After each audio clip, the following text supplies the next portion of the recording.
Bonjour à tous, on espère que vous allez bien, bienvenue dans cette nouvelle vidéo. Bon, à l'heure à laquelle on tourne, vendredi soir, la Juventus vient de faire 2-2 contre Cagliari. Les supporters en ont marre d'Allegri. Et nous, on est venus pour remettre de l'ordre dans tout ça. Allez, générique. Ah oui, pour Ribéry, qui va arriver devant Casillas. Vas-y mon petit. Le premier but de Ribéry. Générique. Bon, vous connaissez la série pour les plus anciens abonnés. Le directeur sportif, on avait commencé saison dernière avec le Paris Saint-Germain et Chelsea. On va recommencer. Le printemps a déjà commencé depuis un mois maintenant. C'est la période où il y a déjà les premières rumeurs mercato, où les clubs préparent leur saison prochaine. On va faire notre mercato, Malik, poste par poste. Tu veux commencer ou j'y vais d'abord?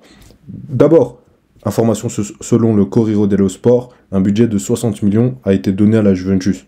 Maintenant, il y a des ventes, etc. Tu veux y aller, Malik? Tu peux le redire? Le Corriere de... Le Corriere dello Sport. C'est pas italien. C'est bien. Pas italien. Moi, je veux bien commencer parce que je pense que je vais être super rapide sur les gardiens. Sur les gardiens, pour moi, il n'y a aucune chose à changer. Szczęsny est un très bon gardien pour moi. C'est un gardien même que je trouve qu'on sous-cote et que c'est justement dû au fait que la Juve, ces dernières saisons, voilà, n'est plus réellement en Ligue des Champions et même en championnat, c'est en deux-ci et de ça. Même si là, je pense qu'ils sont toujours deuxième ou non, ils sont troisième, je pense, en Serie A. On peut vérifier. Merci de vérifier pour être sûr. Moi, je trouve vraiment bon. Szczęsny, ça lui arrive des fois de faire des erreurs comme tout gardien. Moi, troisième, effectivement. Et c'est un très bon gardien que tu peux compter sur lui, que tu peux gagner des tirs avec lui. La preuve, la Juve l'a déjà fait et je pense pas que c'est là qu'ils ont besoin d'aller acheter je ne sais qui. Donc je le garde et je garde aussi le deuxième gardien. Oh, j'ai oublié le nom du jeune. Non, c'est Perrine, c'est ça. Perrine. Ouais. Perrine, je garde Perrine et voilà. Moi, je pense qu'au niveau des gardiens, il n'y a rien à changer. Je sais pas si toi tu... Non, complètement d'accord avec toi. En plus, avec le troisième gardien emblématique de la Juve, Pino Sglio, qui est dans le groupe depuis un certain temps.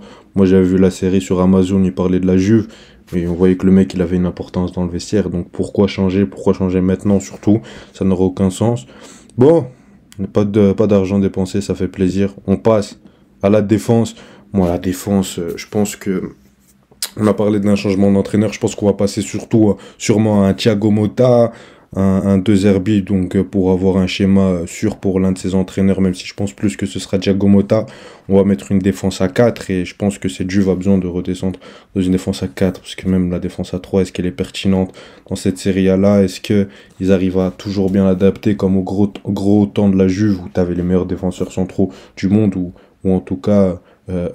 allez, c'était très haut dans la liste. Donc là, moi, je repasse à une défense à 4. Malik, je vais commencer par ma charnière centrale parce qu'il n'y a pas de changement. Il y a Bremer qui est peut-être l'un des meilleurs défenseurs centrales du monde. On en parle peu, en tout cas, sûrement l'un des meilleurs en Serie A. À côté de lui, t'as Danilo, le capitaine, qui a encore un an de contrat et qui voit son contrat se terminer en 2025. Je mets Federico Gacci qui plaît quand même aux supporters Juvencini, qui est pas si mal que ça. T'as Thiago Dalot qui n'a pas encore beaucoup montré, mais moi, tu sais, je suis un grand fan de Lille depuis Paulo Fonseca et je l'ai beaucoup vu. Je pense qu'il a le potentiel pour entrer dans la concurrence de la Juve. Donc, 4 défenseurs centraux. T'as Daniel Rugani, moi, je m'en sépare, il est en fin de contrat. Je laisse partir. C'est fini l'époque où on croyait qu'il allait être la relève de la Juventus. On s'est fait à l'idée depuis un moment. Donc moi j'ai ma défense, j'ai mes 4 défenseurs centraux. L'année prochaine, tu vas sûrement jouer la Ligue des Champions, sauf catastrophe. Allez. Ou alors encore un autre schéma assez drôle, comme le schéma de l'année dernière. Excuse-moi de te couper sur ça, mais surtout que la Serie A, les 5 seront qualifiés cette année. Ils doivent descendre en dessous de l'AS Roma, qui est 5e, qui joue l'Europa League en même temps. Je pense pas, il reste 5 matchs pour la Juve, même si l'AS Roma a un match en retard. Imaginons qu'ils gagnent leurs 2 matchs, ils reviendraient à 2 points allez, ouais, 2 points de la Juve, mais je pense quand même pas qu'ils finiront... derrière il faudrait que la Lazio passe devant. La Lazio a quand même 12 points de retard. Je pense que même si la Roma gagne l'Europa League, ils vont direct. Ça fait une place en plus, c'est ça. Donc je pense que coûte que coûte, ils seront en Ligue des Champions ou au moins en Europe. Là-dessus, il n'y a pas de doute. Maintenant, moi, le gros chantier, il sera sur les latéraux, puisqu'on passe d'un effectif à 3 et à un effectif à 4. Donc l'importance des latéraux va y être d'ordre, je vais dire d'ordre mondial, mais d'ordre très important pour les supporters. Surtout quand t'as un Felipe Kostic en tant que piston gauche, je pense que ça commence à te fatiguer. Quand tes ailiers sont obligés de jouer piston, ça gâche la créativité de tes joueurs. Donc moi, je vais partir tout simplement avec Cambiasso qui va rester latéral droit, parce que je pense que ce joueur a un vrai potentiel, un vrai bagage technique. Maintenant, défensivement, j'ai des doutes. Et à gauche, on commence avec la première recrue. Moi, ma première recrue, c'est un joueur qui connaît très bien son poste, mais qui était une doublure dans l'un des meilleurs clubs du monde. C'est Konstantinos Tsimikas, le joueur de Liverpool, le joueur grec de Liverpool, qui est estimé à 22 millions d'euros sur Transfermarkt. Je pense que pour 20 millions d'euros, tu peux l'avoir. C'est un joueur d'une qualité immense. Je pense qu'il serait satisfaisant dans cette Liga-là.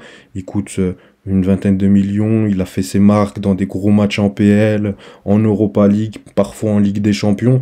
Mais le problème, c'est que le mec qui joue devant lui, c'est peut-être le meilleur arrière-gauche au monde à l'heure actuelle. Donc c'est très difficile de se faire une place. Donc pour moi, c'est très simple. Je pense que ça se fera. Et sinon, pour le même budget, au cas où ça se fera pas, parce que dans tous les transferts que j'ai prévus, je pense que c'est le seul où ce sera un peu difficile. J'ai pensé à Adrien Truffert, qui lui, dans une autre veine et a des qualités, est plus jeune, et lui joue beaucoup plus, mais tu auras beaucoup plus à parfaire. Et donc pour moi, c'est Kostan Tsimikas à gauche, en doublure de Siglio, qui n'a quasi pas joué cette saison. Je trouve dommage. Je pense que c'est un bon joueur de complément en Serie A. Je pense qu'il peut dépanner. Et en tant qu'arrière droit, comme on a parlé d'un Cambiasso... Ayoub, avant que tu passes à l'arrière droit, t'as pas donné les prêts estimatifs, ou je sais pas comment, estimatifs pour Tsimikas et Truffert. Ou bien tu comptes le faire après? Non, j'ai dit Tsimikas, c'était 22 millions d'euros sur Transfermarkt, mais je pense que tu peux l'avoir pour 20 millions. Et oui, j'ai pas justifié pour Adrien Truffert, lui c'est 18 millions. Donc je pense que c'est à peu près la même chose pour aller pour 20 millions, tu l'as. Maintenant, je passe à l'arrière droit, et on a souvent ça dans les clubs, quand un nouvel entraîneur vient, il ramène ses joueurs avec, et moi j'ai pensé à Stéphane Posch, qui m'a fait belle impression dans cette Serie A cette saison, l'arrière droit international autrichien, qui joue à Bologne. Il a un côté un peu plus défensif, et c'est pour ça que j'aimerais le prendre, pour avoir une polyvalence dans l'effectif Juventini, estime à 14 millions. Je pense que 15 millions d'euros, Bologne, c'est pas un club qui ouvre les robinets, qui a énormément de moyens. Donc je pense que si tu poses 15 millions plus 20 millions pour Kostan Tsimikas, tu peux avoir de gros travaux dans ta défense, et surtout pour tes latéraux, pour 35 millions d'euros. Je te laisse parler de tes défenseurs, Malik. Alors moi, sur la charnière centrale, franchement, je suis totalement d'accord avec toi. Je trouve que les trois, Danilo, Gatti et Bremer, c'est des joueurs de qualité, c'est des défenseurs de qualité. Comme tu dis, Bremer, pour moi, il fait réellement partie des meilleurs au monde. Après, on l'a pas encore vu dans un contexte Ligue des Champions non plus. Donc, pour carrément le qualifier dans des top 10, etc., on va peut-être attendre, mais c'est sûr que c'est un défenseur avec énormément de qualité. J'aurais aimé l'avoir à Chelsea en tant que fan de Chelsea. Donc sur la charnière centrale, je pense pas qu'il y a de gros travers à faire là sur ce côté, sur cette affaire-là. Je suis d'accord avec toi, et comme toi, je pense que c'est les latéraux où il faut changer quelque chose. Par rapport au latéral droit, je t'avoue que moi, j'ai pas apporté de solution, parce que j'ai pas pensé à un latéral droit qui me venait en tête. Mais l'idée de Stéphane Posch est très bonne, mais surtout que Cambiasso, je trouve que faut le laisser grandir, faut miser sur les jeunes. J'appuierai ça plus quand je parlerai de mes milieux, même des attaquants, mais je pense que cette Juve et la plupart même des clubs italiens doivent prendre cette direction de miser sur les jeunes, parce que clairement, dans le marché du football actuel, les plus gros joueurs ou les plus grosses stars, etc., et tout simplement les clubs qui ont le plus d'argent, c'est les clubs en première ligue, et les clubs italiens qui ont un peu moins d'argent doivent être un peu plus innovatifs dans comment construire un projet autour d'une équipe et autour d'un coach. Donc c'est pour ça qu'ils doivent miser sur la jeunesse et miser sur Cambiasso. Je pense que c'est le bon choix à faire. Maintenant, latéral gauche, je suis d'accord avec toi. Enfin, je suis d'accord avec toi dans le sens où il faut en prendre. Mon option 1 est un peu irréaliste. Je vais pas vous mentir, je vais pas te mentir, Aïb. Mais moi, c'est plus pour l'aspect, voilà. C'est un Italien. Ça a été un peu la petite révélation en latéral gauche cette saison dans le football européen. C'est Destiny Udogie. Mais le problème, c'est que rien que on connaît comment Daniel Levy il fait payer pour pouvoir acheter ses joueurs. Donc je pense que ça va être très difficile de l'avoir. Surtout que c'est aussi un jeune joueur. Je pense que c'est un 2003, un 2000, il a dans la vingtaine en tout cas, c'est sûr. sur Transfer Market, sa valeur marchande est mise à 45 millions, mais comme j'ai dit, connaissant Daniel Levy, ça peut arriver à des 70. Mais comme l'a dit Ayoub au début, on a un budget de transfert que à 60, même si pour moi il va augmenter grâce à une vente que j'y reviendrai plus tard, mais mettre 70 millions, 80 millions sur le Doggy, je sais pas si faut aller jusque-là, surtout que c'est pas du tout encore un joueur confirmé, même si dans la mode dans laquelle on vit maintenant, Ayoub, on achète beaucoup des jeunes joueurs qui sont pas forcément confirmés, mais c'est beaucoup à potentiel, comme on a pu Chelsea le voir, comme on a pu United le faire pour Rollo, comme on a pu vu Paris le faire avec Gonzalo Ramos. Bref, tout ça, c'est comment le football et les transferts des marchés maintenant fonctionnent, mais mettre autant sur Udogie, je pense pas que c'est l'option à faire. C'est pour ça que j'ai proposé comme option 2, un peu dans le même style qu'Ayoub avec Adrien Truffert, sauf que moi, c'est un joueur qui joue en première ligue, qui a pas joué énormément de matchs. Il a été vendu par Chelsea, c'est la saison passée à Newcastle, mais bizarrement, je trouve qu'il a pas eu tant de temps de jeu que ça à Newcastle. Limite, Edio préférait mettre... j'ai oublié non, Livramento en bas gauche afin de ne pas le faire jouer. Donc je pense que c'est une occasion de prendre un Lewis Hall qui lui a une valeur marchande de 18 millions, même si tu n'arrives pas à l'avoir en transfert, ne fût-ce que l'avoir en prêt. En prêt, voir ce que ça peut donner. Comme ça, il a ses minutes, il joue dans un bon championnat, il joue dans un club qui jouera la Ligue des Champions peut-être. Donc moi, je pense que c'est une bonne option. C'est un joueur qui a énormément de qualité. Il faut juste lui donner ses minutes. Et comme j'ai dit, je pense que cette juge doit vraiment miser sur la jeunesse pour leur effectif. Ok, ouais, j'ai vérifié les Hall, effectivement, 18 millions. Je pense que c'est une. Moi, j'aime beaucoup le joueur. Déjà, quand il était à Chelsea, Newcastle, on l'a pas énormément vu. Je pense que c'est une très très bonne option. Après, sur Udogie, je pense que c'est un peu trop utopiste. Parce que, comme tu l'as dit toi-même, Daniel Levy, c'est sa première saison à Tottenham. L'année prochaine, ils vont sûrement jouer la Ligue des Champions. Le mec, il a un contrat jusqu'en 2030, 60 millions. J'ai envie de dire que t'es encore un peu sympa. Donc, moi, je partirais plus sur un Lewis Hall. On a tout dit sur la défense, on vous montre les budgets et les équipes jusqu'à présent, enfin jusqu'à la défense dépensées dans chaque équipe. Maintenant, je pense qu'on peut passer, allez. Et tu vends personne, toi, en défense? Non, le Rougani, c'est fin de Ouais, contrat, fin il de part contrat, libre. c'est ça, ouais. Ouais, y a personne à vendre. Ouais. Donc Il n'y a bon, personne à vendre. je vais passer à un très gros chantier, le milieu de terrain. On regarde le milieu, la Très composition. gros, Pardon? très gros, tu dis. Ah ouais, très gros chantier. T'as Manuel Locatelli, on s'en rappelle son Euro 2021. Adrien Rabiot, qui est en fin de contrat cette année. Weston McKennie, Miretti, Fagioli, Alcaraz, Caviglia, Pogba, Bani. Donc moi, ça va aller très très rapide, hein. Je pense que déjà, t'as Sentinelle. T'as un joueur comme Manuel Locatelli qui a une qualité, Malik. Qui a une qualité, mais j'ai rarement vu ça en tant que numéro 6 sur le blocage en transition, sur ce qu'il arrive à faire avec le ballon. Il est tout simplement incroyable. Moi, je regrette son choix de carrière d'être parti à la Juve dans ce contexte-là avec Allegri, alors que pour moi, il avait de bien meilleures options à côté de lui. Je parle pas seulement du Paris Pas le Saint-Germain. Paris Saint-Germain. En tant que... Oui, si tu veux, si ça te fait plaisir, Malik, mais j'aurais préféré, t'imagines, tu vois, là, on a vu Chalanoglu en sentinelle, mais comment il s'appelle encore? Locatelli à ce poste-là. Pardon, un Locatelli à ce poste-là, avec un Chalanoglu devant, un Barella. À l'époque, t'avais Brozovic qui était l'un des meilleurs au monde à ce poste-là, donc c'était difficile d'envisager ça, mais je pense qu'il y avait de bien meilleures options. Il y avait le Milan aussi, donc c'est un joueur qu'on aimait beaucoup à Sassuolo. Moi, je le garde bien évidemment, et je pense que aller avec un entraîneur qui est plus protagoniste dans son jeu, ça lui fera que du bien. Et à côté, il est assez bien entouré de Rabiot et McKennie, même si McKennie, il y a quelques déceptions, on espérait en attendre plus. Et Adrien Rabiot, moi, ce que je ferais si j'étais directeur sportif, le vrai, et pas seulement devant mon écran, je ferais tout pour prolonger Adrien Rabiot. Mais je pense que quand on voit son passif au Paris Saint-Germain, quand on voit les rumeurs dans les clubs dans lesquels il va aller, on parle beaucoup de Première Ligue, de clubs d'un très bon standing, du même que la Juve, mais dans une meilleure situation. Et encore, ça j'ai des doutes, mais dans un projet bien meilleur, avec plus de budget, donc je pense qu'il partira. Je m'y suis fait à l'idée, je pense que les supporters Juventini aussi. Et pourtant, eux, ils te disent qu'avec ou sans Rabiot, l'équipe change complètement. Donc je pense que c'est le chantier principal. Donc moi, je ferai qu'une recrue, voire deux, à ce poste-là. Je garderai Miretti, Fagioli qui avait montré de belles choses avant son bannissement du football. On connaît tous l'histoire. Alcaraz, c'est un joueur intéressant. Southampton, vous connaissez, ça sort que des pépites. et le petit Gaviglia que je laisserai partir en prêt. Donc là, tu as 3, 4, 5 milieux de terrain. Moi, j'en prendrais un sixième. Titulaire à la base, c'est un Belge, c'est un joueur qu'on connaît très bien. Moi, c'est Youri Tillmans, qui est estimé sur Transfermarkt à 25 millions d'euros. On connaît le prospect, il a été longtemps mis en valeur depuis ses 16 ans à Anderlecht. Il a jamais eu le décollage qu'on espérait. Il est parti à 20 ans à Monaco, il a fait une belle saison.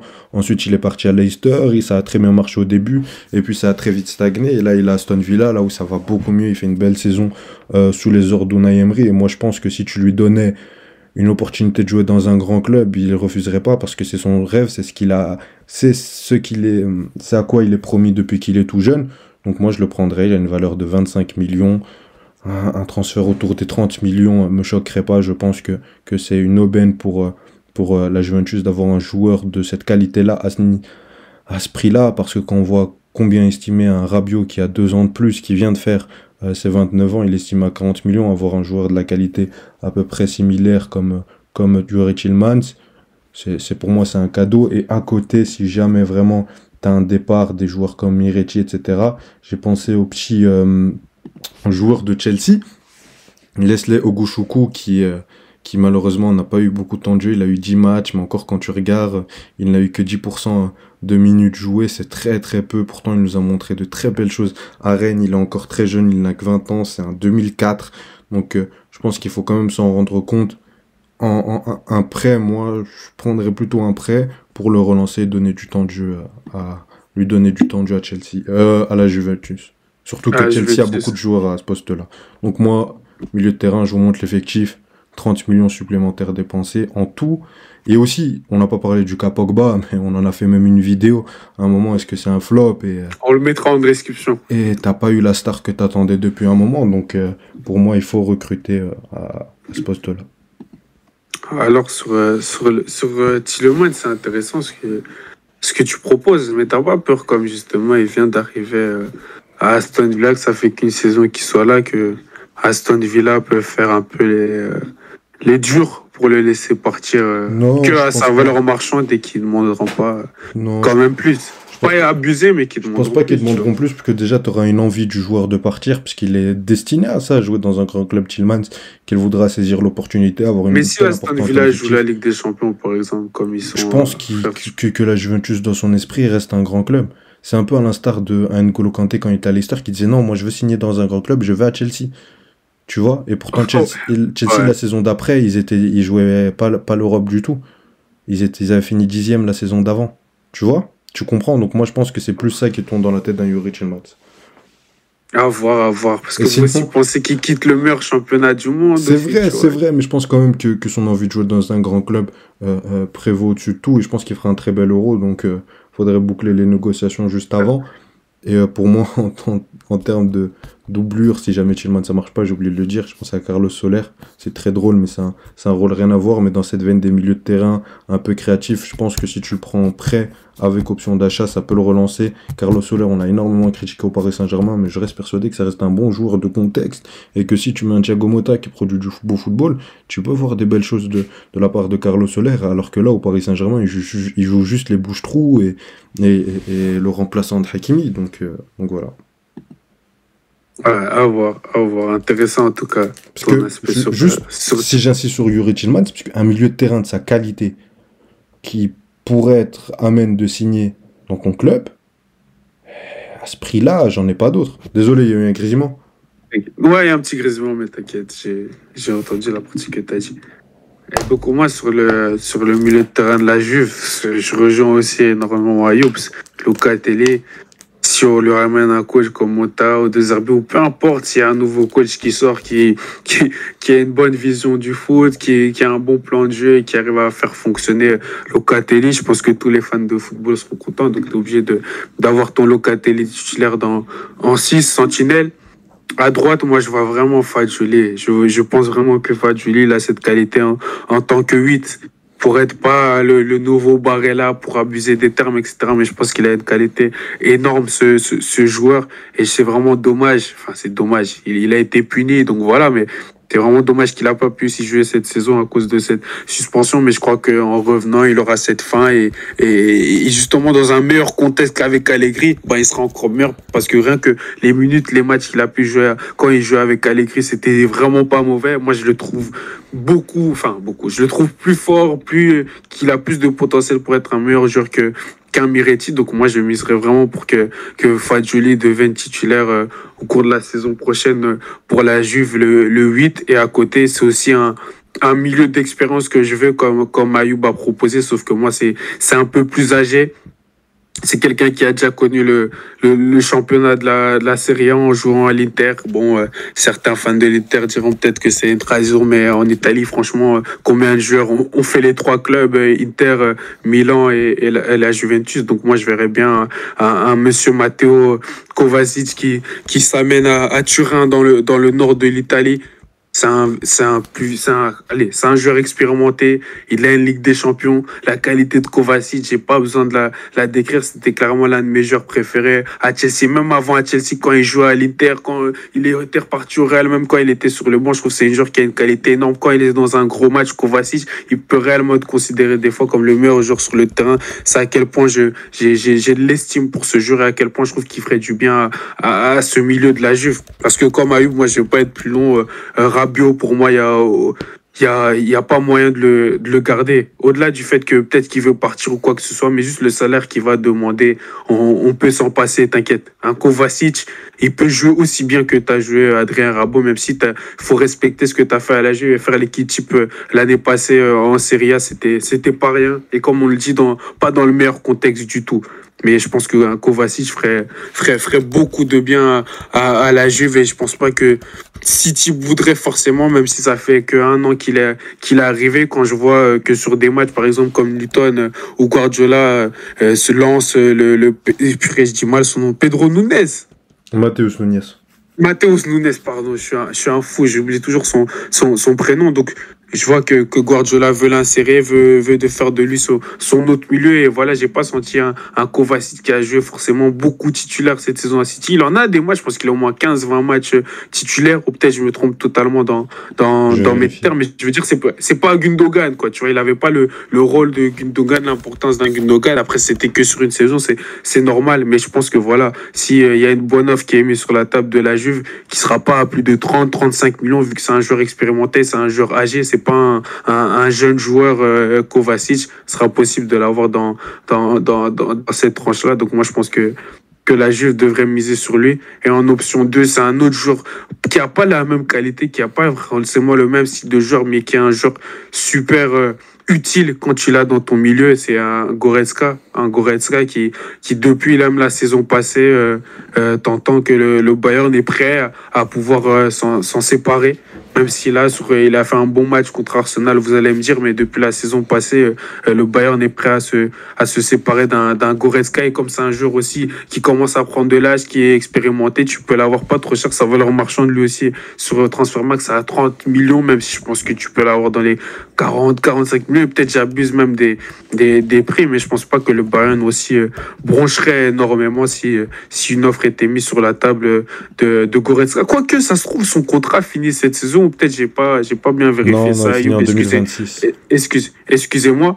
Mais donc voilà, une offre peut être mise sur la table pour moi de la Juve pour le prendre et il ferait du bien au milieu et ça ferait que Locatelli devra vraiment être l'organisateur de jeu, un peu comme l'a été Pjanic à certains moments pour la Juve et que Goretzka devra faire ce travail avec le volume de jeu qu'il a, finir de la deuxième ligne des fois pour mettre des buts, mais je pense que voilà, ça ferait donner encore plus de responsabilité à Locatelli si Goretzka vient, plutôt que Kovacic, parce que Kovacic peut participer à la création du jeu pour moi.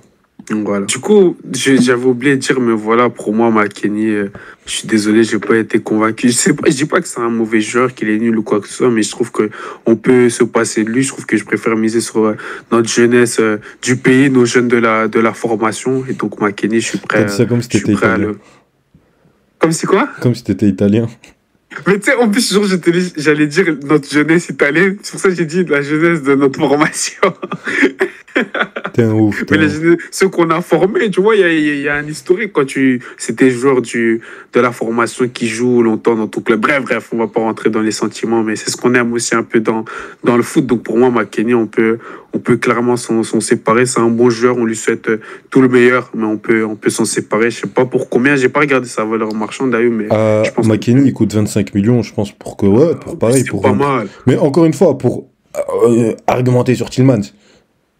J'aime beaucoup McKennie, moi je le garde. Non, McKennie, je le garde dans mon équipe, mais pour ceux qui sont pas encore convaincus sur Tillmans, il a la même valeur marchande que Tillmans, c'est un an de moins.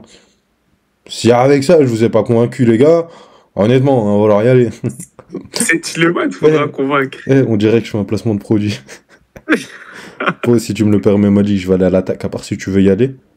Non, bien sûr, tu peux aller. Merci. Ça fait une, deux. Ouais, c'est bon, on a compris, tu es italien, Panzani. Non, c'est bon, on va m'insulter encore. On va me traiter de raciste. C'est que de l'entertainment ici. Purée, traite-moi encore de raciste, je mets les off dans les vidéos, c'est moi qui fais le montage, fais très attention à toi, Malik. Non, plus sérieusement, on va passer à... Qu'est-ce que tu sous-entends? Arrête de sourire. Non, plus sérieusement. Je regarde le budget dépensé et là j'ai dépensé 35 millions d'euros pour ma défense, 30 millions d'euros pour mon milieu, on a 65 millions avec un budget de 60 millions. C'est qu'il y a eu des départs et le premier c'est Filipe Kostic qui a une valeur de 10 millions pour moi. Je l'ai mis encore dans les attaquants alors qu'il est considéré comme piston, il a une valeur de 9 millions, je pense que pour une dizaine de millions, 9 millions ça peut partir, donc ça rentabilise ça et pour ma prochaine recrue, je vends Moiskin, qui est une valeur de 18 millions. Il est encore bankable, il a des matchs références avec le Paris Saint-Germain, il a un passé en première ligue. Je pense que tu peux facilement le vendre en PL ou dans d'autres championnats aux alentours de 20 millions d'euros. Et puis avec ça, recruter, parce que si on regarde sur le poste d'ailier gauche, il est rempli. Si tu as un Federico Chiesa que tu replaces à son poste... T'as dit tu vends qui, Ayoub? Parce que moi, tout coupé, j'ai pas entendu. Je vends Moiskin et Filipe Kostic. Et je pense que si tu replaces Federico Chiesa à son poste, t'as peut-être l'un des meilleurs ailiers au monde. Surtout que c'est un poste qui est un peu en pénurie dans le football actuel. Il y en a pas énormément quand tu veux acheter. Là, je préparais d'autres directeurs sportifs, chercher des ailiers pour certains clubs, notamment en PL. Et tu vois que ça court pas les rues. Donc je pense qu'un Federico Chiesa d'une grande qualité, il nous l'a montré. Son Euro, même en championnat, c'est un joueur fantastique, un joueur très professionnel qui aime son club. En doublure, t'as Samuel Inning Jr., le joueur anglais qui a que 20 ans, qui va faire 21 ans la saison prochaine, qui a énormément de talent. En doublure, je pense que ça fait largement l'affaire. À droite, il y a Timothy Weah. Je pense qu'il faudrait le replacer à un poste plus offensif. On l'a vu avec Fonseca en tant qu'arrière droite, donc ça nous a fait croire qu'il joue à un autre poste. Mais je pense qu'il fait très bien, fera très bien l'affaire en tant qu'ailier droit, en tant que doublure. Parce que là, je recrute un joueur et son nom c'est Edon Zegrova. Je fais l'aigle, si. Je fais l'aigle pour... On a le même. Ouais, mais t'es un voleur. Je sais que tu m'as volé, Malik. Non, je rigole. C'est même pas vrai. On s'est pas concerté avant de faire cette vidéo. Mais pour le joueur kosovar, qui a une valeur de 15 millions, qui me plaît énormément à Lille. En Ligue 1, c'est 25 matchs, 5 buts, 5 passes D. En Europa League, non, en Conference League, pardon, il a 9 matchs, 2 buts, une passe D. Il est toujours présent dans les matchs intéressants. Il fait le taf en Ligue 1 sur la saison. Je pense qu'il peut encore beaucoup progresser. Et avec un entraîneur protagoniste qui joue vers l'avant, il pourra être que meilleur. Donc je mets Zegrova à droite. Et en pointe, moi je garde Dusan Vlahovic. Je sais que beaucoup, je sais pas ce que toi tu vas faire, Malik, mais beaucoup seraient amenés à le vendre.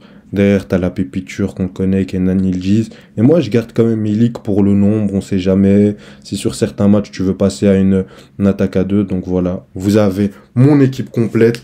On a dépensé, si je calcule bien, et si j'ai pas oublié mon passif à l'école, 80 millions d'euros, 85 millions d'euros dépensés. Et avec les ventes de Moiskin et de Filipe Kostic, tu rentres dans les clous.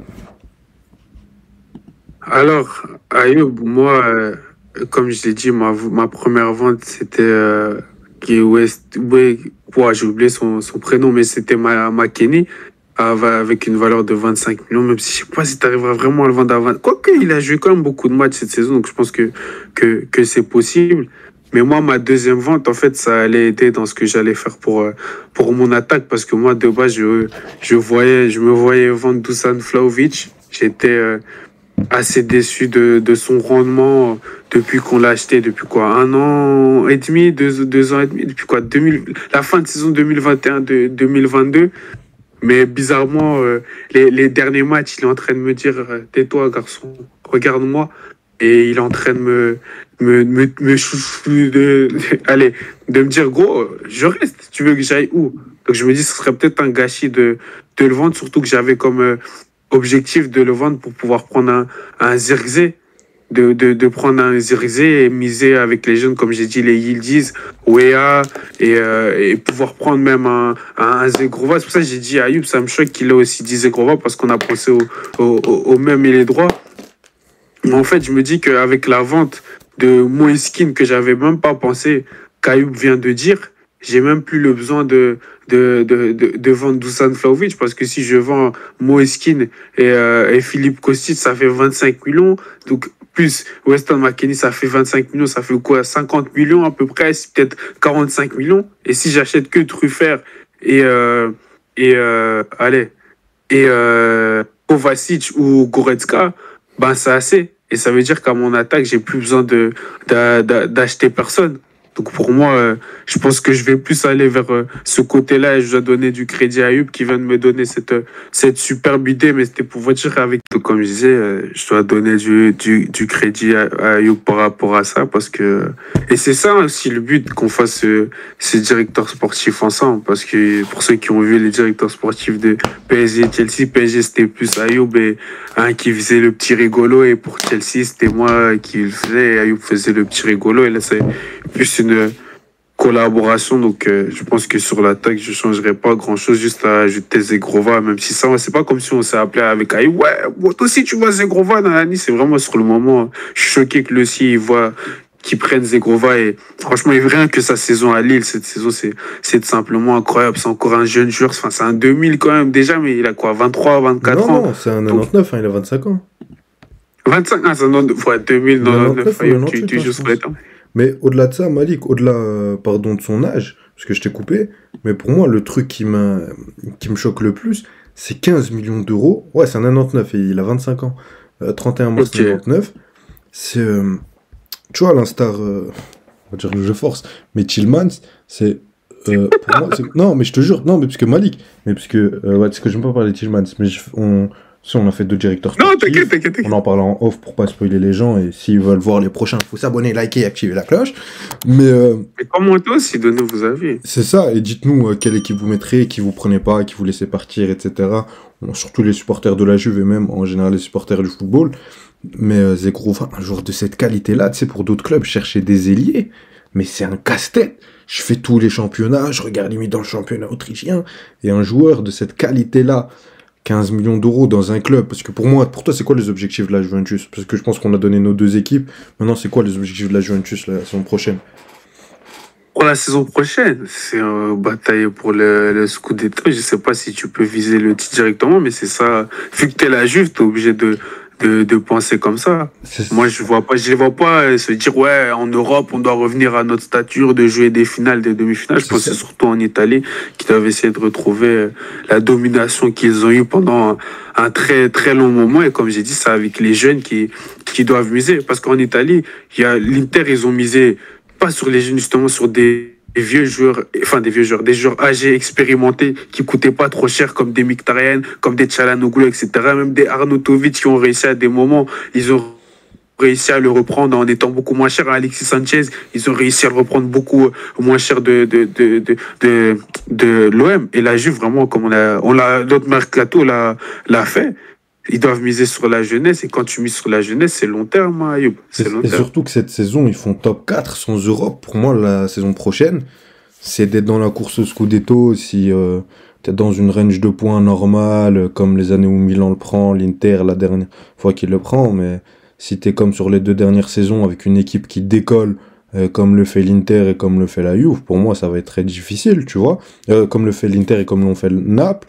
Donc pour moi, si t'as une range normale dans la course au titre, vas-y. En Europe, c'est de faire le mieux que tu peux et d'essayer de faire quelque chose. Il y aura un nouveau format, on va établir des nouveaux critères. Là, par exemple, je t'aurais dit te qualifier en huitième. Maintenant, je sais pas, est-ce que c'est si facile que ça? On verra avec le nouveau format. T'affrontes 8 équipes. Si t'as City, le Real et le Bayern dans ces 8 équipes, ça va être plus compliqué. Donc là-dessus, on verra. Et sur la Serie A, sera de faire au moins top 4. Donc voilà. Ouais, clairement. Déjà, je montre ton équipe, Malik. J'ai montré la mienne à la fin de mon argumentation. C'est beau, c'est beau. Tu as rajouté quelque chose? J'avais juste oublié Alexandro, fin de contrat, il se casse. Il a l'un des plus gros salaires du club. J'avais vu ça, je pense qu'il a le troisième plus gros salaire du club. Et le mec, il est nul. Donc au revoir Alexandro. Il n'est pas nul, il est en fin de carrière. C'est Il est en fin de difficile. carrière, On ça n'oublie fait- pas ce que tu as fait pour la Juve. Ouais, ça fait un moment que ça commence à être difficile. Donc bon, rien à rajouter, Malik? On a rajouté juste la vieille dame ne meurt jamais. Pour ça, aux fans de la Juve qui regarderont cette vidéo. Si son vieil homme, c'est Allegri, si elle va finir par mourir. Allez, merci à tous d'avoir vu cette vidéo. Dites-nous en commentaire ce que vous en avez pensé. Ce que vous feriez, vous, en tant que coach, dans les choix des joueurs. Si vous avez des idées de recrues, n'hésitez pas à liker, vous abonner, activer la cloche et partager ça à tous ceux que vous connaissez. Merci à toi, Malik. Salut. Ciao.